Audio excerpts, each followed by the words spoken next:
ஆபிரகாமை குறித்து நாம் சிந்திக்கலாம். ஊர் என்னும் கல்தேயர் தேசத்தில் இருந்த ஒரு ஆள், இன்னொரு விதத்தில் விக்கிரக ஆராதனையில் இருந்த ஒரு ஆள், தேவனை அறியாத ஒரு மனுஷன். அவனுடைய பழைய பெயர் ஆபிராம். ஆபிராம்னா அர்த்தம் என்ன? பழைய பேர் ஆபிராம் அப்படின்னா என்ன அர்த்தம்? சொல்லுங்க, சும்மா சத்தமா சொல்லுங்க. ஆபிராம் அப்படின்னா என்ன அர்த்தம்? தகப்பன்.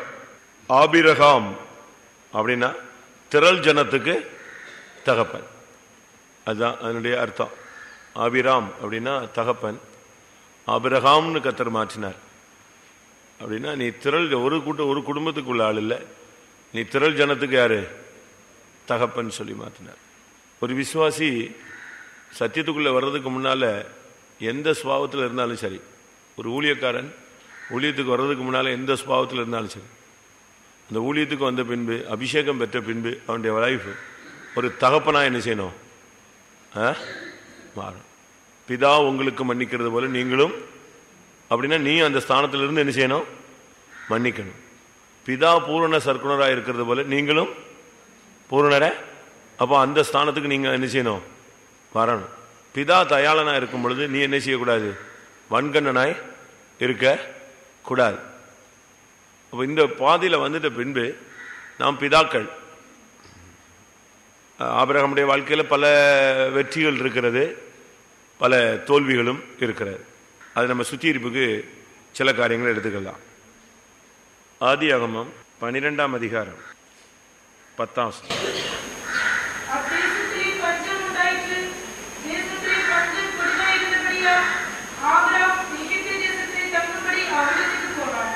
நீங்க பைபிளில் படிச்சீங்கன்னா இந்த பஞ்சம் வரும்போது தான் நல்ல ஆவிக்குரிய ஜனங்கள் எல்லாம் டைவர்ட் ஆகிறாங்க.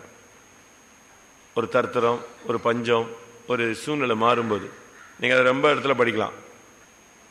ஈசாக்கினுடைய வாழ்க்கையில் கூட இப்படி ஒரு பாதை வந்தது. உடனே அவனும் அதே மாதிரி தான் புறப்பட ஆரம்பித்தான்.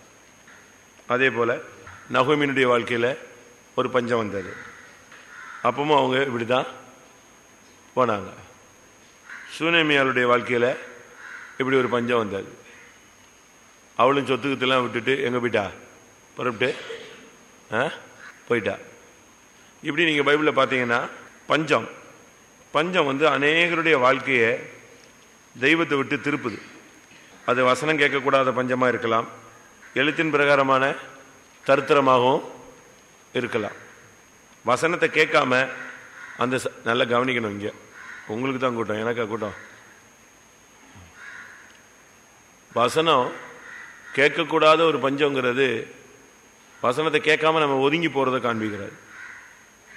வசனம் பொழிஞ்சுக்கிட்டே தான் இருக்கு. உபாகம் 32:2 படி வசனம் சபையில் என்ன செய்யுது? மழையை போல பனியை போல என்ன செய்யுது? பொழியுதுன்னு தான் கர்த்தர் சொல்றார். அப்போ வசனம் அனுப்பப்படுது, நாம் அதை கேட்க போறதில்லை, அதுக்கு சரண்டர் பண்றதில்லை. என்னுடைய வசனத்துக்கு நடுங்குறவனை நான் நோக்கி பார்ப்பேன். அதனால நம்முடைய வாழ்க்கையில் இந்த விஷயத்தில் ரொம்ப கவனமாக இருக்கணும். பஞ்சம் வந்த உடனே இவன் என்ன பண்ணிட்டாங்க? எகிப்துக்கு போனாங்க. இது பின்மாற்றத்தை காண்பிக்கிறது. எந்த சூழ்நிலையும் எங்கே போகக்கூடாது? ஒரு தேவனுடைய பிள்ளை எகிப்துக்கு போகக்கூடாது, எந்த சூழ்நிலையிலும் போகக்கூடாது. எகிப்துக்கு போகும்போது தான் நமக்கு பிரச்சனைகள் ஜாஸ்தியாகுது. அவர்கள் திரும்பி போக மனதாக இருந்தாலும் என்ன செஞ்சிருக்கலாம்? திரும்பி போயிருக்கலாமே. கர்த்தர் இஸ்ரவேல் ஜனங்களை குறித்து சொல்றார். அவங்க திரும்பி போகணும்னு நினைச்சிருந்தா நெஞ்சிருப்பான், திரும்பி போயிருப்பான். அந்த ஜனங்களும் பாருங்க, இடையில நாங்கள் எகிப்திலேயே இருந்து விட்டால் எங்களுக்கு நலமா இருக்கும்னா, எகிப்தில் இருந்துட்டு தான் நல்லா இருந்திருக்குமே, எகிப்தில் என்ன அடக்கம் பண்ண இடம் இல்லையா, நாங்கள் அங்கே மறிச்சிருந்தா என்ன செய்யும் இருக்கோம். அங்குள்ள எகிப்தில் இருக்கிற வெள்ளரிக்காய், கொமட்டிக்காய், வெள்ளை பூண்டு இவைகளை நாங்கள் என்ன செய்கிறோம்? நினைவு கூறுகிறோம் சொல்றாங்க. இந்த வருஷத்தில் நம்ம எகிப்துக்கு எத்தனை ட்ரிப் திரும்பி வந்திருக்கிறோம்? பின்மாற்றத்துக்கு, தோல்விக்கு, பழைய சுபாவங்களுக்கு, பழைய கோபங்களுக்கு, பழைய பழக்க வழக்கங்களுக்கு, ஜென்ம சுபாவங்களுக்கு. நம்முடைய பிறப்பிடம் எகிப்து தான் நம்முடைய பிறப்பிடம். அங்க திரும்பி வந்துட்டோமா? யோசிச்சு பாருங்க.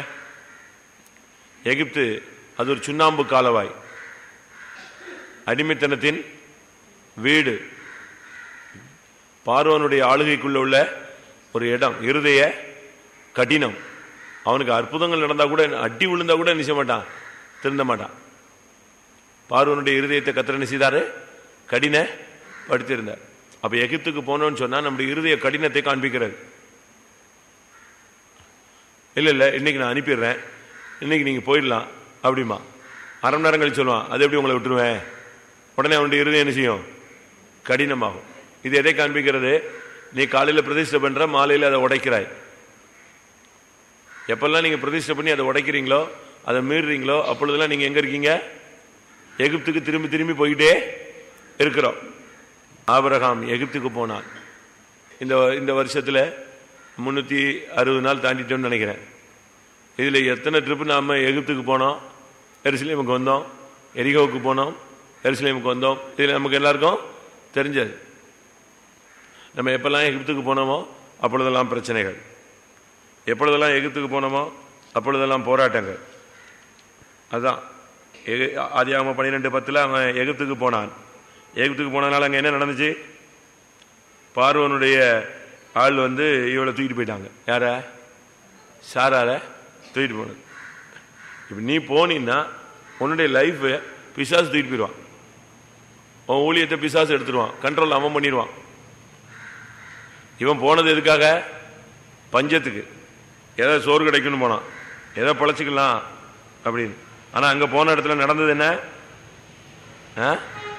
பார்வோன் அவனுடைய மனைவியாகிய ஆபிரகாமை சாராயை எடுத்துட்டு போயிட்டான். அங்க கொண்டு போயாச்சு. ஆபிரகாமுக்கு ஒன்னும் வாயும் பேச முடியல, கையும் பேச முடியல. லோத்து விஷயத்துல 318 பேரை கொண்டு போய் சண்டை போட்டான். ஆனா இங்க என்ன செய்ய முடியாது? ராஜாட்ட நீ எகிப்துக்கு போயிட்டீன்னா உன்னால ஜெபம் பண்ண முடியாது, ஜெபத்துல உன்னால போராட முடியாது, உனக்கு நஷ்டங்கள் தான் வரும். உன் எலும்பில் எலும்பும் உன் மாம்சத்தில் மாம்சமுமானவள் சிறைப்பட்டு போனார். அது உன்னுடைய தனிப்பட்ட ஜீவியத்தில் உள்ளான மனுஷன் சிறைப்பட்டு போவதை காண்பிக்கிறது. எகிப்துக்கு போனீங்களா? அதுல எவ்வளவு நஷ்டம், குடும்பம் அசையும். ஆபிரகாமுக்கு வாய் பேச முடியல, அப்படியே அவங்க கொண்டு போயிட்டாங்க. இவன் பேசாம எங்க உட்காந்துட்டு இருந்தான்? இவனால் என்ன பண்ண முடியும்? அப்பொழுது அந்த ஸ்திரீ பார்வோனுடைய அரண்மனைக்கு கொண்டு போகப்பட்டாள். இவன் பேசாம இருக்கான். என்ன ஒண்ணு கை செத்து வாய் செத்து ஒண்ணுமே செய்ய முடியாம, ஐயோ இப்பதான் யோசிக்கிறான், நம்ம எங்க வந்திருக்க கூடாது, எகிப்துக்கு வந்திருக்க கூடாது. நீங்க இந்த நாட்கள்ல ரொம்ப கவனமா இருக்கணும். சூழ்நிலை மாறிடுச்சு அப்படின்ட்டு டக்குன்னு எகிப்துக்கு போயிடக்கூடாது, பின்மாற்றத்துக்கு போயிடக்கூடாது, தோல்விகளுக்கு அடியெடுத்து வச்சிடக்கூடாது. 2வது ஆதியாகமம் 13:7.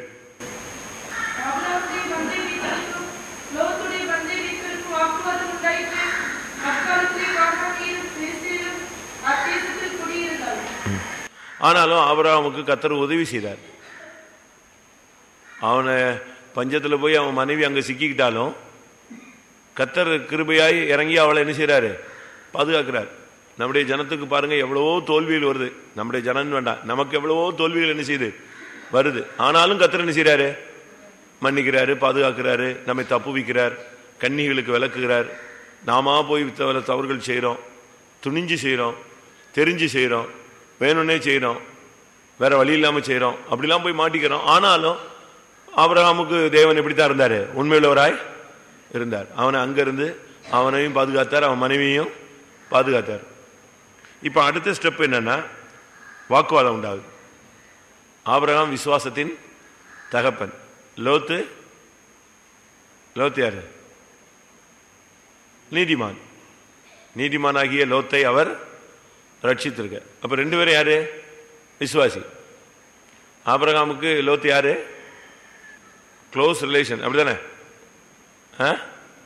அண்ணம்மா என்ன சொல்லுங்க, என்ன முறை? நீங்க எல்லாம் சண்டே ஸ்கூல் டீச்சர் தானே? அவ்வளவு க்ளோஸ் ரிலேஷன். இப்ப 2 பேருக்கும் பயங்கரமான முதல்ல வாக்குவாதம் எங்க தான் வந்துச்சு? மந்தை மேய்ப்பருக்கு. ஆபிரகாமுடைய மந்தை மேய்ப்பருக்கும் லோத்தினுடைய மந்தை மேய்ப்பருக்கும். இதை ஈஸியா யார் சால்வ் பண்ணணும்? இதை யார் சால்வ் பண்ண வேண்டிய ஆள் யாரு?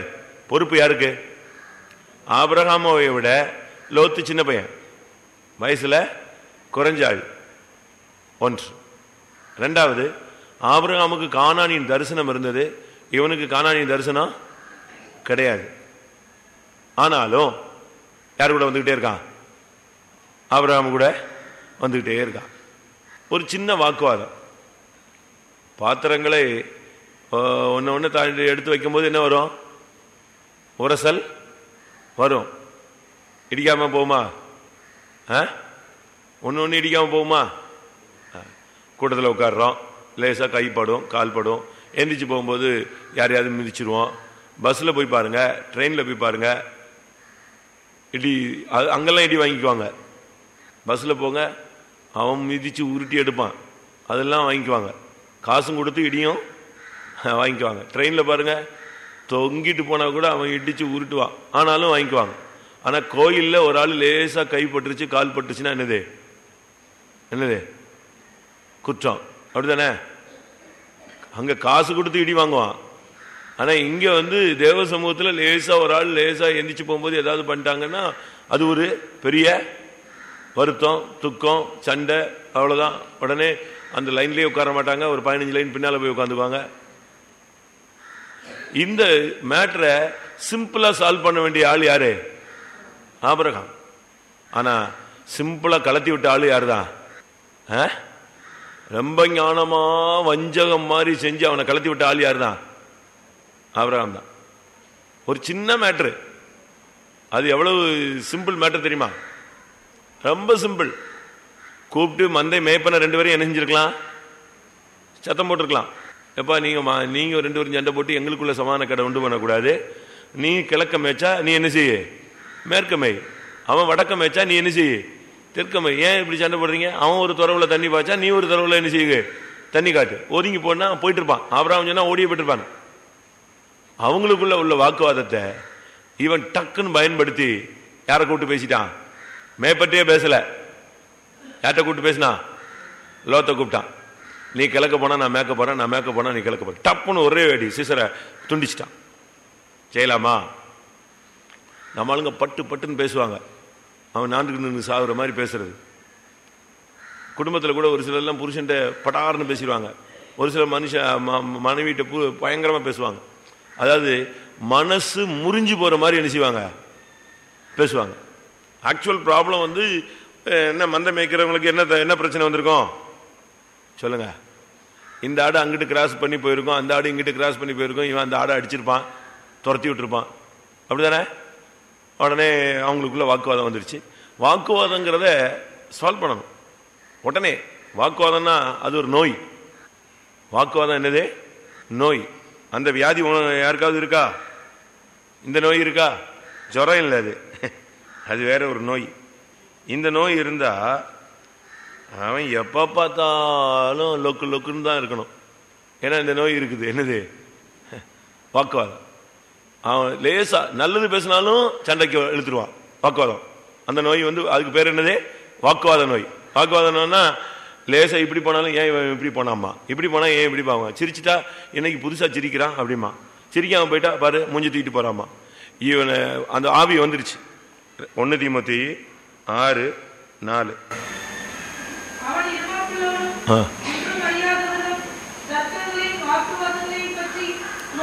நோய் கொண்டவன். எதை பத்தி நோய் இவனுக்கு? தர்க்கங்களையும் வாக்குவாதங்களையும் பற்றிய நோய் கொண்டவன். இது ஒரு நோய். அது இந்த நோய் இருந்தா எல்லாத்துக்கும் வாக்குவாதம் தான். ஒரு பிரசங்கம் பண்ணா அதுக்கு ஒரு வாக்குவாதம் பண்ணுவான், ஒரு சுத்திரி பூட்டனா அதுக்கு ஒரு வாக்குவாதம் பண்ணுவான், ஒரு உபதேசத்தை சொன்னா அதுக்கு ஒரு வாக்குவாதம் பண்ணுவான். வீட்டில் மனைவி ஒன்று சொன்னா அதுக்கு ஒரு வாக்குவாதம், புருஷன் ஒன்று சொன்னா அதுக்கு ஒன்று வாக்குவாதம், எல்லாத்துக்கும் வாக்குவாதம். அது ஒரு 1 தீமோத்தி 6:4 தர்க்கங்களையும் வாக்குவாதங்களையும் பற்றி நோய் கொண்டவன். அந்த நோய் இருக்கா யாருக்காவது? கண்டுபிடிக்கலாம் அவங்களெல்லாம். ஆபிரகாம் அதை சால்வ் பண்ணல, ஈஸியா துரத்தி விட்டான். யார? அடுத்த வசனம் வாசிங்க. ஆதியாகமம் 13:7-8.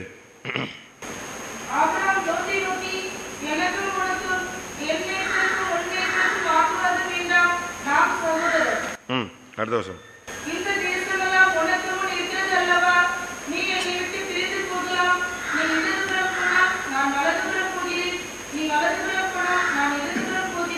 பாத்தீங்களா? பிரிச்சது யாரு? பிரிஞ்சு போகலாங்கிற உபதேசத்தை சொல்லி கொடுத்ததே யாரு தான்? ஆபிரகாம் தான். நமக்குள்ள இப்படி செய்யவே கூடாது. குடும்பத்தை பிரிக்கிறது, ஒருத்தர் பிரிக்கிறது, ரூமை மாத்திக்கிறது. இனிமேல் நான் இந்த ரூமில், நீ உனக்கு இந்த ரூம் பிடிக்காவிட்டால் நீ என்ன செய்யலாம்? அடுத்த ரூம் போய்விடலாம். இது என்ன ஹாஸ்டலா? அவ்வளவுதான். ஒரு வீட்டில் ஒரு சிஸ்டர் இந்த ரூம்ல வராதன்னு சொல்றாங்கல்ல, எதுக்கு திருப்பி இந்த ரூமுக்கு வரீங்கன்னு புருஷனை சொல்லிட்டா. அதோடு அவன் வீட்டுக்குள்ள ஒரு ரூம்ல வரக்கூடாதான். யாரு வரக்கூடாது? இவளை வச்சு என்ன பண்றது? இது கல்யாணம் கட்டும் போதே அக்ரிமெண்ட் பண்ணும், 2 ரூமுக்குள்ள தான் வருவேன். வீட்டில் 2 ரூம் இருந்தால் ஒரு ரூமுக்கு தான் என்ன செய்வேன். அப்படியா? இவன் பாருங்க ரொம்ப சிம்பிளா கலத்தி விட்டான் அவனை. பிரிந்து போகிறதா இருந்தால் நீ என்ன செய்யலாம்? பிரிந்து போகலாம். அவன் உடனே பிரிஞ்சு போயிட்டான். லோத்து பிரிஞ்சு போனான்னு நம்ம சொல்றோம், அதுக்கு பிறகுதான் லோத்தினுடைய பார்வை நெஞ்சிருச்சு, மாறிடுச்சு. அதுக்கு பிறகுதான் அவன் சோதமை பார்த்தான். எது எப்படி தெரிஞ்சது? ஏதேனை போல தென்படுச்சு. அது வரைக்கும் அமைதியா வந்துட்டு இருந்தான். ஆபிரகாமுடைய முதல் குற்றம் எகிப்துக்கு போனது. 2வது குற்றம் லோத்தை பிரிச்சு விட்டது. பிரிச்சு விடக்கூடாது. நீங்க வாக்குவாதத்தை உடனே நெருப்பு அணைக்க தெரியணும். நெருப்பு என்ன செய்யக்கூடாது? எரியிற தீயில என்ன செய்யக்கூடாது? எண்ணெய் ஊற்றக்கூடாது. பட்டுன்னு அணைக்க தெரியணும். ஒரு ஃபயர் சர்வீஸ் மாதிரி உடனே நீங்க அணைச்சு ஸ்டாப் பண்ணிடணும். அவ்வளவுதான். பேசாதீங்க, சமாதானமா இருங்க. நான் ஒரு வீட்டில் நல்ல வசதி உள்ளவங்க, ரொம்ப பணக்காரங்க, பிள்ளைகள்லாம் ஒரு மெயின் மீட்டிங் போயிட்டு வருது. வீட்டுக்கு வந்தா புருஷனுக்கு மனைவிக்கும் அண்டர்ஸ்டாண்டிங் இல்லாம 2 பேரும் பயங்கரமா டென்ஷன்ல இருக்காங்க. அந்த பிள்ளைங்க வந்துச்சு, என்னடா வீட்டுக்கு வந்தா வீடு பயங்கர போராட்டம், யுத்தகலம் மாதிரி இருக்கு. ஒரே அவங்க 2 பேருக்குள்ளேயும் புருஷனுக்கு மனைவிக்குள்ளேயும் பயங்கர மிஸ் அண்டர்ஸ்டாண்டிங் ஆகி அடி தடி ஆகி பெரிய சமாதானக்கேடாகி வாழ்வா சாவா. பிள்ளைகள் வரட்டும். பிள்ளைங்க எங்கேயோ மீட்டிங் போயிருக்கு. வந்த உடனே பேசுவோம். ஒன்னு நீ இருக்கியா, நான் இருக்கனா, அந்த பிள்ளை உனக்கா, எந்த பிள்ளை உனக்கா, இல்ல குடும்பம் பிரிச்சிடலாமா, இல்ல செத்துடலாமா, மொத்தமா போயிடலாமா. இப்படி ஒரு ஆவி என்ன செய்யுது? அந்த குடும்பத்தை அலக்கழிக்குது. பழைய கதைகளே பேசினது, ஓல்டு ஸ்டோரி பேசி பேசி பேசி பேசி பேசி பக்கம் முத்திருச்சு. இந்த நேரத்தில் பிள்ளைங்க இறங்கிட்டாங்க. பிள்ளைங்க இறங்கினா அதுங்க சந்தோஷமா கூட்டம் முடிச்சுட்டு இங்க வந்தா இங்க 2 எலியும் பூனையும் மாதிரி நினைச்சாங்க நிக்கிறாங்க. இந்த பிள்ளைங்க விசாரிச்சது, அம்மா உடனே அப்பா இப்படிலாம் பண்ணிட்டாரு, எல்லா கதையும் சொல்லியாச்சு. உடனே அப்பா இல்ல இல்ல நான் அப்படி செய்யல, இப்படி இவ செஞ்சா அதனாலதான் இப்படிலாம் பேசினேன். அப்படியே 2 பேருக்கும் திருப்பியும் ஒரு யுத்தகலம் மாதிரி வந்துச்சு. பறக்குன்னு மூத்த பிள்ளை சொன்னா, எதுக்கு டேடி சண்டை கண்டையெல்லாம் போட்டு, ஏதாவது வாங்கிட்டு வாங்க, 4 பேரும் செத்துடலாம், முடிச்சிட்டு இந்த கதையை முடிங்க, உங்களோட எங்களுக்கு சமாதானமே இல்லை, முடிச்சிடலாங்க. உடனே மிரண்டாங்க 2 பேரும். யார் 2 பேரும்? அம்மாவும் அப்பாவும் சுத்தமா ஆட்டம் கண்டுடுச்சு. ஏன்னா பிள்ளைங்க 2 சொல்லிச்சு, வேணாம் உங்க 2 பேரோட எங்களால இருக்கவே முடியாது. டெய்லி நீங்க 2 பேரும் போடுற சண்டைகள், சமாதான கேடு, போறது பெந்தேகோஸ் பண்றதெல்லாம் நீங்க 2 பேரும் ஒருத்தருக்கும் இல்லை, வேணாம், நாங்களும் வரல, இனிமே கோயிலுக்கும் வரல, எங்கேயும் வரல, விடு, மொத்தமா போயிடலாம். அவனே எல்லாம் 2 பேய் அறிஞ்ச மாதிரி உட்கார்ந்து இருந்துச்சு. என்னடா பண்றது, பிள்ளைங்க வளர்ந்த பிள்ளைங்க இப்படி சொல்லிவிட்டாங்களேன்னு அப்படியே உட்காந்துட்டு பாஸ்டர்ட்ட போகலாம். எனக்கு ஃபோன் பண்ணாங்க, நீங்க இருக்கீங்களா, வர்றோம், வான்னு சொல்லி. என்னன்னு கேட்டேன். இல்லை கொஞ்சம் பிரச்சனை. எனக்கு பிரச்சனைனா இவங்க தெரியும், இது நீர் போத்த நெருப்பு, அது பாட்டுக்கு போஞ்சிட்டே இருக்கிற கேஸு. எனக்கு என்னடா இது பிள்ளைங்க இப்போ தானே கூட்டம் முடிஞ்சு போச்சு, ஏதோ பிரச்சனை ஆகி போச்சு போட்டிருக்குன்ட்டு நான் உட்காந்து கொஞ்சம் நேரம் ஜெபிச்சேன். வந்துட்டாங்க. அது 2 நிமிஷத்துல வந்துருச்சு. வண்டி காருக்கு சர்ன்னு நிப்பாட்டான். இந்த 2 நிமிஷத்துல கர்த்தர் என்ற சொன்னார். உட்கார்ந்த உடனே பழைய கதையை என்ன செய்யக்கூடாது, பேசாதன்னு சொன்னார்.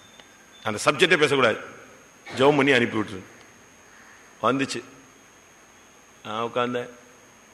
கர்த்தர் சொன்னதை நல்ல ஒன்றை சொல்லிடுறேன்னு சொன்னேன். என்னன்னு, பழைய சப்ஜெக்ட் 2 பேரும் பேசக்கூடாது. பேசின குடும்பம் சீரழியும். என்ன சொல்ற, உலகத்தில் இருக்கணும்னு ஆசைப்படுறியா, சபையில் இருக்கணும்னு ஆசைப்படுறியா, பரலோகத்துக்கு போகணும்னு ஆசைப்படுறியா, பேச மாட்டியா, 2 பேரும் பிரதிஷ்டை பண்ணு. நீ சொல்லு, நான் இனிமேல் பழைய கதையே பேச மாட்டேன். நீ சொல்லு, நான் பழைய கதையே பேச மாட்டேன். ஜெபம் பண்ணி பிள்ளைகள்கிட்ட ஒன்னும் அது போயிட்டு வாங்க, நல்லா இருக்காங்க. அந்த வாக்குவாதம் என்னது, அந்த ஆவி ஓடி போயிடுச்சு. உங்க வீட்டில் இருக்கா அந்த நோய்? சிம்பிள். ஒரு டம்ளர் தண்ணி குடிச்சா உடனே இருமல் வரும். அதே மாதிரி வீட்டில் ஒரு சின்ன வந்துட்டா உடனே என்ன வந்துடும், இழுத்துருவான். ஃபுல்லா கொக்கி போட்டு இழுத்து மறுபடியும் அதே வாக்குவாதம் தான். வாக்குவாதம் ஒரு நோய். அதை ஆபிரகாம் தீர்த்து வைக்காமல் அதை நிரந்தர பிரிவுக்கு காரணமாக மாற்றினான். ஆதியாகமம் 15ஆம் அதிகாரம் 12ஆம் வசனம்.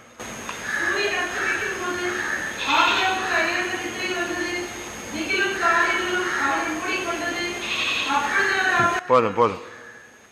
ஆக்சுவலா இங்க வந்து பலி செலுத்திக்கிட்டு இருக்கான். ஆண்டவர் சொல்றாரு, நீ வந்து 3 வயது கிடாரியை கொண்டு வா, 3 வயது வெள்ளாட்டு கடாவை கொண்டு வா, 3 வயது ஆட்டுக்கடாவை கொண்டு வா, ஒரு காட்டுப்புறாவை கொண்டு வா, ஒரு புறா குஞ்சை கொண்டு வான்னு சொல்றாரு. எல்லாத்தையும் கொண்டு வந்தாச்சு. அவைகள் எல்லாவற்றையும் அவரிடத்தில் கொண்டு வந்து அவைகளை நடுவாக துண்டித்து துண்டங்களை ஒன்றுக்கொன்றாக எதிராக வைத்தான். எல்லாம் ரெடி, எல்லாம் ரெடி. இப்ப பலி என்ன செய்ய போது, அங்கீகரிக்கப்படுற நேரம். ஆபிரகாமுக்கு என்ன வந்துருச்சு? எத்தனை மணிக்கு? எத்தனை மணி அது? 6 to 6:30 விசுவாசத்தின் தகப்பன் தூங்குறான் பாருங்க. அயர்ந்த நித்திரை. நித்திரை வந்து தூங்கணும், எல்லாருமே தூங்கினாதான், ரெஸ்ட் எடுத்தாதான் சரி வரும். ஆனா அயர்ந்த நித்திரை உன்னுடைய ஆவிக்குரிய ஜீவித்தை செஞ்சிடும், படுக்க வச்சிடும். தூங்குகிற நீ விழித்து மரித்தோரை விட்டு எழுந்திரு, அப்பொழுது கிறிஸ்து உன்னை என்ன செய்வார்? பிரகாசிப்பார். தூக்கம் வந்து தேவை, எல்லாருக்கும் அந்த டைமிங் இருக்கு. ஆனா ஒரு சிலர் கும்பகர்ண நல்லா இருக்கானுங்க, தூங்கிட்டே இருக்கிறது. ஜபத்துல தூங்குறாங்க, ரூமுக்கு போனா தூக்கம், காலேஜ் போனா தூக்கம், வீட்டுக்கு போனா தூக்கம், எங்க போனாலும் தூக்கம் தூக்கம் தூக்கம். பிரசங்கம் நடக்கும்போது தூங்குறான், ஆவியில் நிரம்பும்போது தூங்குறான். எப்படி இருக்குன்னு யோசிச்சு பாருங்க. இங்க பலி செலுத்திட்டு முன்னால வச்சிருக்கு, இப்ப அக்னி இறங்க போகுது. கர்த்தர் சொல்றாரு, 3 வயது ஆட்டுக்கடா கொண்டு வா, 3 வயது கடாரியை கொண்டு வா, 3 வயது வெள்ளாட்டு கடா கொண்டு வா, ஒரு காட்டுப்புறா கொண்டு வா, ஒரு புறா குஞ்சு கொண்டு வாச்சு. எல்லாத்தையும் கொண்டு வந்து வெட்டி கிட்டி கிளியரா வச்சு பலிபடத்துல வச்சாச்சு. இப்ப என்ன செய்யணும்? அக்னி இறங்கணும். இவன் என்ன செய்ய ஆரம்பிச்சிட்டான்? தூங்குறான். சரியான அபிஷேகத்துல நிரம்புறாங்க, அங்கேயும் ஒரு 2-3 பேர் நெஞ்சிட்டு தான் இருக்கான், தூங்கிட்டு தான் இருக்கான். எப்படி இருக்கும்? ஸ்பிரிச்சுவல்ல தேவை, ஆனா ரெஸ்ட் தேவைங்கிறதுனால ஆவிக்குரிய ஜீவிதத்தில் ஜபத்தில் தூங்கி பழகக்கூடாது. பள்ளியில் தூங்கினவன் கல்வி இழந்தான், ஜபத்தில் தூங்கினவன் ஜெயம் இழந்தான். முடிஞ்சு போன கதை அது, உட்காந்துட வேண்டிதான். நீ 6:30 தூங்கினேன்னா கடைசியில் அன்னைக்கு என்ன நடந்துச்சு தெரியுமா? அக்னி இறங்குச்சோ இல்லையோ, என்ன கிடைச்சிருச்சு? உன் சந்ததி 400 வருஷம் எங்க போக போகுது? அடிமைத்தனத்துக்கு போக போகுதுன்னு ஒரு வாக்குத்தத்தம் கிடைச்சது. இது வாக்குத்தத்தமா?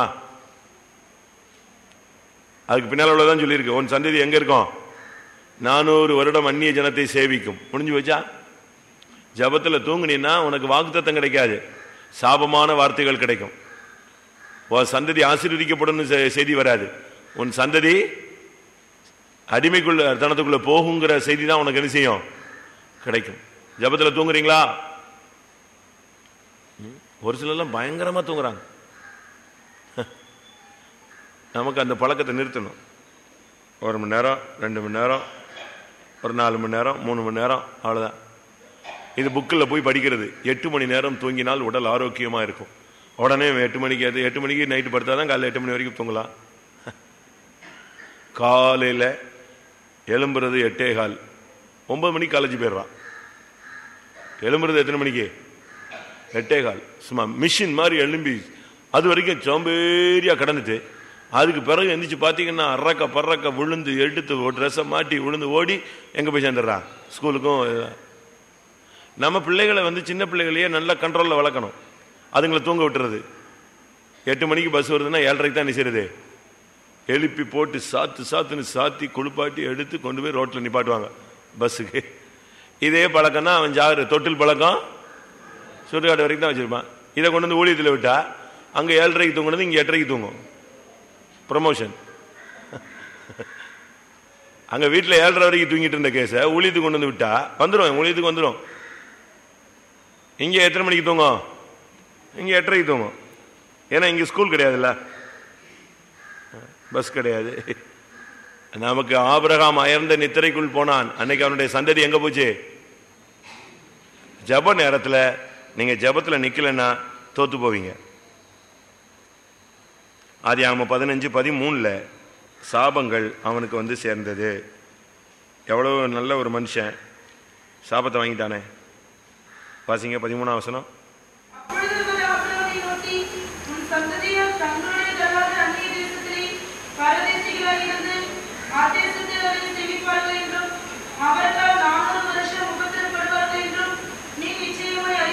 எப்படி இருக்கும் பாருங்களேன். எவ்வளவு பெரிய ஒரு வார்த்தை, பயங்கரமான வார்த்தை. 400 வருஷம், ஒரு வருஷம் இல்ல, 2 வருஷம் இல்ல, எத்தனை வருஷம்? 400 வருஷம். ஒரு பெரிய அடிக்கு காரணமாயிடுச்சு. சாபத்தை நம்ம வாங்கக்கூடாது. தேவ சமூகத்தில் சாபத்தை வாங்கக்கூடாது. நானும் கூட தூங்கியிருக்கேன். நானும் தூங்காமலேயே முடிச்சுக்கிட்டு இருக்கிறாள்னு சொல்லிடக்கூடாது. எல்லாரும் பகுதியிலையும் தூக்கங்கள் உண்டு. நான் கூட ஒரு பாஸ்டர் பிரசங்கம் பண்ணும்போது தூங்கி என்னை வாங்குவாங்கன்னு வாங்கிட்டாரு. அப்போ ட்ரைனிங். ஒன்று நீ பிரசங்கம் பண்ணல, நான் பிரசங்கம் பண்ணினாரு. அவர் டென்ஷன் ஆகி பாதி வரைக்கும் என்னன்னே புரியல. ஃபுல் ஸ்விங்கில் போய்கிட்டு இருக்கும்போது டக்குன்னு என்னைய பார்த்தார். ஒன்று நீ பிரசங்கம் பண்ணல, நான் பிரசங்கம் பண்ணுறேன்னாரு. நான் முழிச்சிட்டேன், உஷாராயிட்டேன். யாருக்கு எதுக்காக இதை சொன்னாருன்னு பாதி வரைக்கும் என்ன செய்யாது தெரியாது, எனக்கு மட்டும்தான் தெரியும். திருப்பி அடுத்த நாள் அவர்கிட்ட மன்னிப்பு கேட்டேன். அவர்கிட்ட போய் சாரி, நான் உங்களுடைய பிரசங்கத்தில் டிஸ்டர்ப் பண்ணிட்டேன் அப்படின்னு.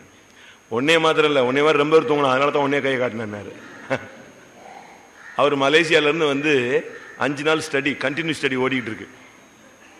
இதில் நான் சிக்கு, ஆனாலும் 5 நாள் ஸ்டடியை விட்டுறக்கூடாதுன்னு போய் எங்கே உட்காந்தாச்சு, அங்கே உட்காந்தாச்சு. அங்கே உட்காந்த உடனே இது டயர்ட்னஸ் வந்துருச்சு. அப்படி அசந்துட்டேன் எழுதிக்கிட்டு இருக்கும்போது. இப்போ நான் என்ன சொன்னேன்னு சொல்லு அப்படின்னாரு. டக்குன்னு கேட்டார். எனக்கு முழிச்சிருக்கும் போது என்ன தெரிஞ்சதோ அதை சொல்லிட்டேன் டப்புன்னு, அதே ஸ்பீடில். அதனால் நான் சொல்கிறேன்னு சொன்ன உடனே நான் வந்து தூங்காத ஆள் இல்லை. ஆயாசமாய் தூங்கினதுனால் சிசரா என்ன செய்தான்? ஒரு பெண்ணின் கையில் அடிபட்டு செத்து போனான்.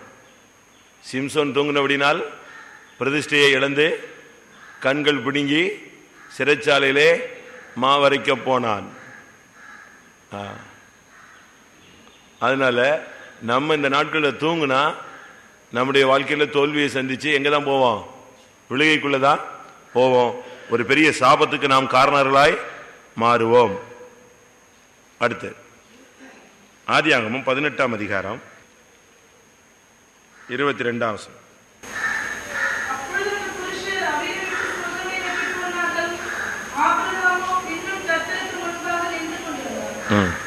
யாருக்காக? ஆதியாகமத்தில் 18ஆம் அதிகாரத்தில் கர்த்தர் சோதோமை அழிப்பேன்னு சொல்லிட்டாரு. இப்போ சோதோம்ல யார் இருக்கா? யார் இருக்கா? லோத் இருக்கான். யார் அவன்? என்னதான் சண்டை போட்டு போயிட்டாலும் யார் அவன்? தன்னுடைய இனத்தான் இல்லையா? தான் ஆடாட்டாலும் எது ஆடுது? தசை ஆடுது. பாத்தீங்களா? அப்போ அந்த அதே சோதோம்ல ஆயிரக்கணக்கான ஜனங்கள் இருக்காங்க. அவங்கள பத்தி இவனுக்கு என்ன வரல? மைண்ட் வரல. ஆயிரக்கணக்கான ஜனங்கள் அழிக்கப்பட போறாங்க, அவன் மைண்ட்ல அது வரல.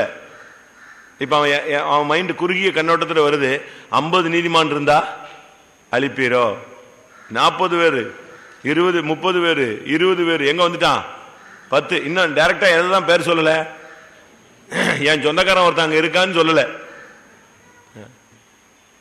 அப்போ இனத்தின் அந்த ஆவி வேலை செய்தா? மாம்சத்தின் பந்தம் வேலை செய்தா? நமக்குள்ள இதுக்குள்ள வந்துட்ட பிறகு நாம் எல்லாருக்காக ஜெபிக்கணும். யோபு தன் சிநேகிதருக்காக என்ன செய்தான்? விண்ணப்பம் செய்தான். கர்த்தர் அவன் சிறையிருப்பை மாற்றினார். நம்முடைய ஜீவியத்தில் இந்த விஷயத்துல ரொம்ப கவனமா இருக்கணும். இதுக்குள்ள வந்துட்ட பிறகு நீ ஆபிரகாமா இருக்கக்கூடாது. யாரா இருக்கணும்? ஆபிரகாமா இருக்கணும். இவன் ஆபிரகாம், இப்ப ஆபிரகாமா மாறிட்டான். ஆனா புத்தி இன்னும் ஏதா மாறல, ஆபிரகாமா மாறல. ஆபிரகாம் இந்த விஷயத்துல அவனை மட்டும்தான் மீக்கிறதுல மைண்ட்ல அப்படி வந்துட்டே வராம பாருங்க. 50ல இருந்து குறைஞ்சு எங்க வந்தாச்சு? 10ல வந்து நின்றுட்டான். 10ல வந்து நின்னா கர்த்தர் சொன்னாரு 10 நீதிமான் இருந்தா நான் என்ன செய்ய மாட்டேன், அழிக்க மாட்டேன். உங்களுக்காக நீங்க ஜெபிக்கிறதை காட்டிலும், உங்கள் குடும்பங்களுக்காக ஜெபிக்கிறதை காட்டிலும் நீங்கள் மற்றவர்களுக்காக ஜெபிக்காவிட்டால் குற்றம். சாமுவேல் சொல்றான், நான் உங்களுக்காக வேண்டுதல் பண்ணாது இருப்பேனானால் நான் பாவம் செய்கிறவனாயிருப்பேன். ஏன் நீ லோத்துக்காக போட்டு சண்டையை போடணும், எதுக்கு இருக்கணும்? அவனை அன்னைக்கு விடாம இருந்தா அவன் எங்க இருந்திருப்பான்? அவனுக்காக நீ ஜெபம் பண்ண வேண்டியல, அவன் கூடயே கானானுக்குள்ள வருவான். அவனுக்காக நீ போய் சண்டை போட்ட, அதுக்கு சண்டை போட வேண்டிய அவசியமே இல்லை. நீ அவனை உன் கூடயே நெஞ்சிருக்கலாம், வச்சிருக்கலாம். ஆனா இன்னைக்கு பாருங்க, இவன் லோத்துக்காக விண்ணப்பம் பண்றான். அப்ப மற்றவெல்லாம் என்னது? எவ்வளவு ஜனங்கள் அன்னைக்கு அழிஞ்சாங்க. நமக்கு இந்த பார்ஷியாலிட்டி, பட்சபாதமான ஆவி இருக்கக்கூடாது. விசுவாசத்தில் வந்துட்ட பின்பு நீங்க பட்சபாதம் உள்ளவளாய் இருக்கக்கூடாது. பரத்திலிருந்து வருகிற ஞானம் எப்படிப்பட்டது? அதுல என்ன கிடையாது, அதுல பட்சபாதம் கிடையாது. ஞானத்துக்கு 7 தூண், அதுல 7 தூண்ல ஒரு தூண் என்னது? பட்சபாதம் கிடையாது. இதுக்குள்ள வந்துட்ட பின்பு நீங்க பட்சபாதம் காட்டக்கூடாது. ஊழியத்திலே கூட பட்சபாதம் காட்டிட்டீங்கன்னா அடி விழுத்துருவார் கர்த்தர். அவரிடத்தில் என்ன கிடையாது? அவரிடத்தில் பட்சபாதம் கிடையாது. நீங்க உங்க ஆளு, உங்களுக்கு தெரிஞ்சவங்க, உங்களுக்கு வேண்டியவங்க, அப்படிலாம் நீங்க பண்ணவே கூடாது. அப்படி நீங்க பண்ணும்போது தேவன் அந்த இடத்துல கிரியை செய்யக்கூடாதவராய் போய் விடுகிறார். பட்சபாதம் இருக்கா? நம்மளே, நம்முடைய குடும்பம், நம்ம பிள்ளை, நம்ம பையன். இப்போ சில இடத்துல 2 பிள்ளைங்க சண்டை போடும், இவங்க போய் நேர பக்கத்து பிள்ளைய போய் அடிச்சு தம்பிள்ளைய நெஞ்சிட்டு வந்துடுவாங்க, தூக்கிட்டு வந்துடுவாங்க. அது சரியா? சரியா தப்பா? நீ உன் பிள்ளைய அடிச்சுட்டு என்ன செய்யணும்? தூக்கிட்டு வரணுமே தவிர பக்கத்து பிள்ளைய அடிச்சுட்டு என்ன செய்யக்கூடாது, உன் பிள்ளைய தூக்கிட்டு வரக்கூடாது. ரொம்ப கவனமா இருக்கணும். பட்சபாதம் ஆபிரகாமுடைய வாழ்க்கையில அனுமதிக்கப்பட்டுச்சு, வந்துருச்சு. சரி, அடுத்ததாக ஆதியாகமம் 16ஆம் அதிகாரம் 2ஆம் வசனம்.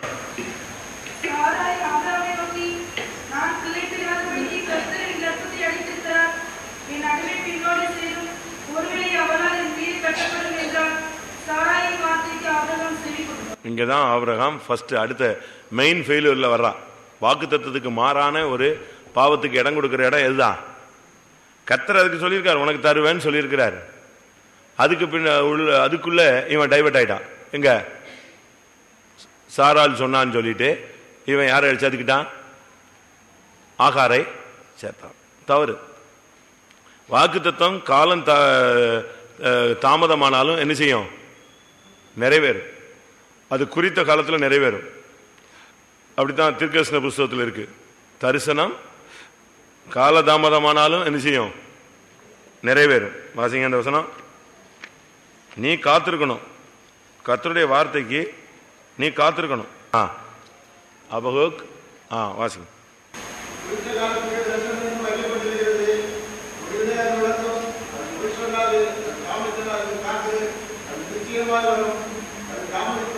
பாத்தீங்களா? இந்த வசனம் அவனுக்கு நம்பிக்கையில் இல்லை. அவன் அதுக்குள்ளேயே அவன் டைவர்ட் ஆயிட்டான், ஆகாரை சேர்த்தான். இது அடிமைத்தனத்தை நம்முடைய வாழ்க்கையில இணைப்பது, தோல்விகளை நம்முடைய வாழ்விலே இணைப்பது. ஜெயமான பாதையில் வந்துட்ட பின்பு நீங்க தோல்வியை உங்களுடைய வாழ்க்கையில இணைக்க கூடாது. எந்த விதத்திலும் தோல்வி நமக்குள்ள வர்றதுக்கு விடக்கூடாது. சாராய் சொன்னான்னு சொல்லிட்டு இவன் ஆகார சேர்த்துட்டான். அது அவனுடைய வாழ்க்கையில மிகப்பெரிய துக்கத்தையும். நீ யோசிச்சு பாருங்க, இன்னைக்கு முஸ்லீம் இருக்கிறதுக்கு காரணமே யார் தான்? இன்னைக்கு இஸ்லாம் மார்க்கம் இருக்கிறதுனுடைய மிகப்பெரிய காரணமே இந்த இன்சிடென்ட் தான். ஆகாருக்கு பிறந்தவன் தான் யாரு? இஸ்மாயில். அப்படித்தானே? கரெக்ட் தானா? இஸ்மாயில் யாரு? இஸ்மாயில் தான் முஸ்லிம். இஸ்மவேல் முடிஞ்சதா? அன்னைக்கு இந்த ஒரு தவறு தான். வாக்குத்தத்தம் நிறைவேறும், நீ காத்துரு. கர்த்தர் சொன்னதுல உண்மை உள்ளவர், அதுல ஒண்ணு கூட என்ன செய்யாது, தாமதிக்காது. எசேக்கியேல்ல சொல்லி இருக்கு, 12ஆம் அதிகாரத்தில் 28ஆம் வசனத்தில் கர்த்தருடைய வார்த்தை ஒன்றாகிலும் தாமதிப்பதில்லை, இனி தாமதிப்பதில்லை. என் வார்த்தையெல்லாம் நிறைவேறும், உனக்கு கொடுத்த வாக்குத்தத்தம் நிறைவேறும். ஆனா அதுக்கு முன்னால நீ போய் ஏதாவது அடிமைத்தனத்தில் போய் என்ன செய்யக்கூடாது, சிக்க கூடாது. ஒரு பெரிய துஷ்ட சந்ததி இன்னைக்கு தீவிரவாதம் இருக்கிறதுக்கு ஒரே காரணம் யார் தான்? இந்த ஆகாரை சேர்த்தது. அதனால ரொம்ப இந்த விஷயத்தில் கவனமா இருக்கணும். இது மாத்திரமல்ல, ஆதியாகமம் 25:1 பாத்தீங்கன்னா இன்னொரு குரூப்பை மறைச்சு வச்சிருக்கான்.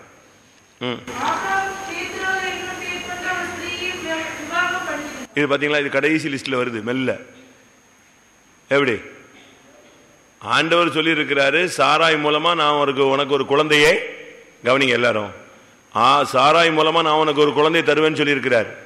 இவன் வாக்கு தத்தத்தை மீறி யாரை சேர்த்தாச்சு? ஆகார சேர்த்தாச்சு. அடுத்து யாருக்குமே தெரியாம இன்னொரு ஆள் சேர்த்து வச்சிருக்கான். அது யாரு? கேத்தூர் ஆள். எப்படி இருக்கும்? அதனுடைய காரணம் என்னன்னா, தன்னுடைய நிந்தையை போக்குறதுக்காக அவன் என்ன செஞ்சுக்கிட்டே இருக்கான்? போராடிக்கிட்டே இருக்கான். உன்னுடைய நிந்தையை போக்குறதுக்கு நீ உன்னுடைய நியாயத்தை வெளிப்படுத்த வேண்டிய அவசியமே இல்லை. கர்த்தர்ட்ட உன்னுடைய நீதி என்ன செய்யுது? உன்னுடைய நீதி யார்கிட்ட இருக்கு? கர்த்தர்ட்ட இருக்கு. உன் நீதி விளங்கும். நீ அதுக்காக வேற மாம்சீகமான முயற்சிகள் எடுக்க வேண்டிய அவசியமே இல்லை. நீ பரிசுத்தவான்கிறத நிரூபிக்கிறதுக்கு நீ அங்க போய் நான் தப்பல்ல, நான் செய்யல, நான் பார்க்கல, நான் பேசல, நான் இல்லைன்னு சொல்லிட்டு அதுக்காக நீ அழுதுகிட்டு உபவாசம் போட்டுட்டு இருக்க வேண்டாம். உன்னுடைய நீதி கர்த்தர்ட்ட இருக்கு. அந்த நீதி கர்த்தர் விளங்க என்ன செய்வார். நீ உண்மையா இருந்தா கர்த்தர் உனக்கு உண்மையா இருந்து என்ன செய்வாரு? உதவி செய்வார். இவன் தான் மேல ஃபால்ட் இல்லைங்கிறத நிரூபிக்கிறதுக்காக இவன் யாரை போய் சேர்த்துக்கிட்டான்? அடுத்து கேத்தூரால சேர்த்து வச்சுக்கிட்டான். எப்படி இருக்கும்? நம்முடைய ஜீவியத்தில் நாம் மறுபடி தேவனுக்கு விரோதமாய், வாக்கு தத்தங்களுக்கு விரோதமாய் நாம் செயல்படக்கூடாது. அடுத்த ஆதியாகமம் 21:11 துக்கமா இருந்தது.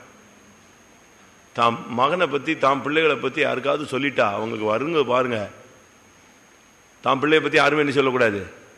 காக்கைக்கு தன் குஞ்சு பொன் குஞ்சு தான், நல்லதுதான்.